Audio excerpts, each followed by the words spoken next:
Hi மக்களே, எல்லாரும் எப்படி இருக்கீங்க? நல்லா இருக்கீங்களா? காலையில் ஒரு கல்யாண வீட்டுக்கு போனோம். பையன் கிளம்பி மார்த்தாண்டம் வந்தாச்சு. ஒரே மழை, மழையாக இருந்துச்சு.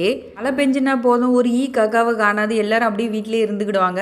மழை பெய்யாத நேரம்லாம் லேடிஸ்க்கு ஃப்ரீ பஸ் விட்டுருக்காங்களா, அதனால பையன் அதில் வந்து நல்லா 4 கடையை பார்த்து விசாரித்து எடுத்து ஷாப்பிங்லாம் முடிச்சுட்டு ஒரு மார்த்தாண்டத்தை நல்லா சுற்றி பார்த்துட்டு அப்படி பையன் வீட்டுக்கு கிளம்பிடுவாங்க. கல்யாணம் வந்து வெட்டுமணி குர்சைட்டில் தான் நடந்துச்சு. அப்படி பக்கத்துலேயே மண்டபத்தில் சாப்பாடு வைக்க ஆரம்பிச்சிட்டாங்க. நாங்கள் போகும்போது பையன் வீட்டிலேருந்து எங்கள் கடையில் தான் திங்ஸ் எடுத்திருந்தாங்க. பொண்ணு வீட்டில் இருந்து எங்க கடையில தான் திங்ஸ் எடுத்திருந்தாங்க. சாப்பாடு நல்லா இருந்துச்சு. அப்படி கடகடன்னு சாப்பிட்டு அப்படி வீட்டுக்கு கிளம்பிச்சு. ஏன்னா ஈவினிங் இன்னொரு கல்யாண வீடு இருந்துச்சு. இது எங்க தோட்டத்தில் அறுவடை பண்ண பூசணிக்காய். நாங்கள் அதை கொண்டு போய் மார்க்கெட்டில் கொடுத்துட்டு எங்களுக்கு தேவையான திங்ஸ் எல்லாம் வாங்கிட்டு வருவோம். ரப்பர் மரத்தில் நாங்கள் சாணி உரம் வாங்கி போட்டதுலேருந்து இது தன்னால் முளைச்சி காய்ச்சது. நிறைய காய்ச்சி இருந்து பரவாயில்ல. மீன் குழம்புனாலே அது மண் சட்டியில் வச்சாதான் டேஸ்ட். மோஸ்ட்லி கன்னியாகுமரியில் பார்த்துக்கிட்டிங்கன்னா மீன் சட்டினா அது மண் சட்டியாக தான் இருக்கும். அப்படியே ஈவினிங் இன்னொரு கல்யாண வீடு இருந்துச்சு. அங்கே போய் நல்லா சாப்பிட்டுட்டு பொண்ணு மாப்பிள்ளைங்க விஷ் பண்ணிட்டு பாப்கார்ன் வாங்கி சாப்பிட்டு வீட்டுக்கு கிளம்பியாச்சு. இந்த வீடியோ பிடிச்சா லைக் பண்ணுங்க, மறக்காம நம்ம சேனல் சப்ஸ்கிரைப் பண்ணுங்க, ஃபாலோ பண்ணுங்க. நெக்ஸ்ட் வீடியோல பார்க்கலாம்.